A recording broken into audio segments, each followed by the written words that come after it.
This is before, while I was still working for George Mitchell and before you were born, so I wasn't even a proper commercial artist. I was working for George Mitchell, who was a sculptor, and I was quite young, probably about 20, and the phone went, and it was this woman. I'm Molly Parkin, and I work for Nova magazine. We do the fashion, and I had a very psychedelic car which I'd painted myself, and apparently was famous.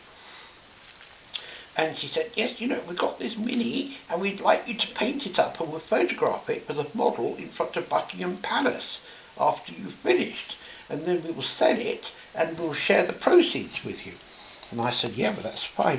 Now then, and I said how I was working for George. So they agreed to buy the paint and everything and also to give us a space in an underground car park in Mayfair next to the Playboy Club. And George was lovely. He said, George Mitchell, he said, you can borrow the van. And it was a brand new Ford Transit, which in '66 was like a Rolls Royce. They were eye-openers. They were these amazing vans. But unfortunately, it had a huge roof rack on it. So me and my best mate John set off to go to Park Lane to paint a Mini in one evening flat. And the first problem was we got to the car park, found it, this underground car park, and when we drove in there was a terrific crash because the roof rack wouldn't go through the doorway. So we'd whacked poor Georgie's roof rack on this low door, but so in the end I think we left the car outside and took all the stuff inside, and there was some little plummy lad there who said, here's the paint and here's everything, and we'll come back and at 9 o'clock tomorrow morning we're going to pick the car up to photograph it at Buckingham Palace. So I said, right, okay. And what time was that? Well, this was about 7 o'clock at night, and they were coming back the next morning at 9 o'clock. And they foolishly gave me and John a bottle of whiskey. It's a bit cold, so here's a bottle of scotch to keep you warm. And we then discovered they bought completely the wrong paint. I wanted what's called quick-drying cellulose. It's a cellulose paint, and it dries within 10 minutes of putting it on the car. And they bought an enamel paint which would take at least 24 hours to dry. So we were supposed to paint a car and put on multiple layers of paint, and of course the stuff wouldn't dry. So we set off, and John's going, here mate, my paint's running. I said, well, John Warren. John Warren. And I'm on the roof, and I painted the roof, and then I decided to dribble a design on, and at this stage a very plummy, probably a millionaire, drove in his Rolls Royce and stared at us goggle-eyed because we had no van, nothing. We're just there with this Mini and a whole load of pots of paint, and it looks like we're vandalising it. So I looked at him and said, I'll do yours next, mate. And he came up and said, you fucking touch my car, I'll get, And I thought, he's serious. So off he went, not looking too happy, and we carried on. And John said, Chris, all my paint's running. I said, yeah, I got the same problem. So I said, we'll do the best we can, that's all we can do. So we painted it, and it didn't look too bad, except the paint was running, and it's red, and it's yellow, and it's green.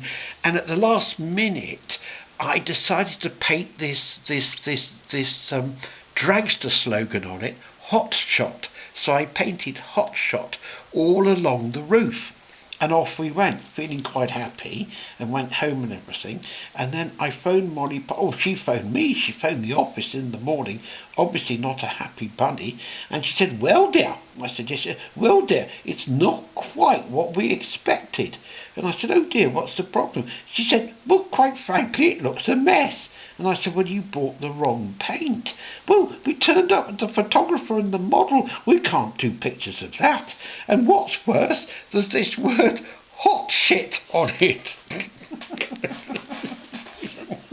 Because the paint had run and Hot Shot had turned into hot shit. So that was my debut of working for Nova. There. So did you ever work with Molly again? Well, I did, not with Molly.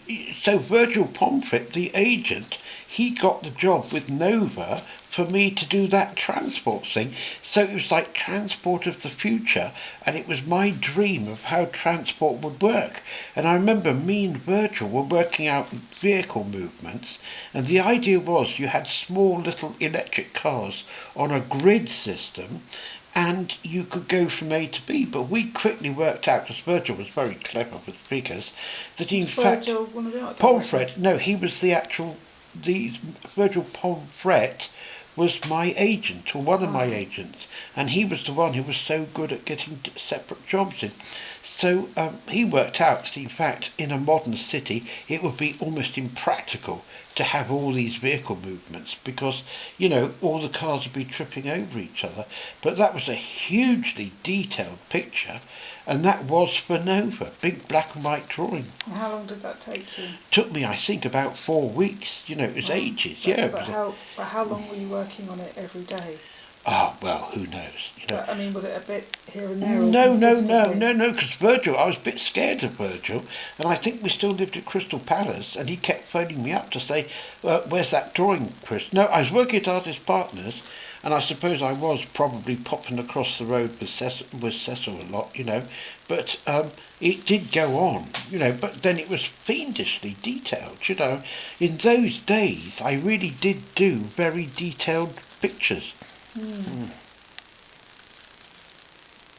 Well, look, I think this is almost done as well. Great. Look, and you see, these things draw them. Oh, that's another nice idea there, I think. So maybe, you know, this is another one you can photograph. So I think you've got some nice drawings now. Yeah, and there's one more, is that right? Yeah. No, There. this is it. This is the last one. Is that it? Yeah. Well, how's that? Fantastic. Do they look nice? Wonderful. Ah,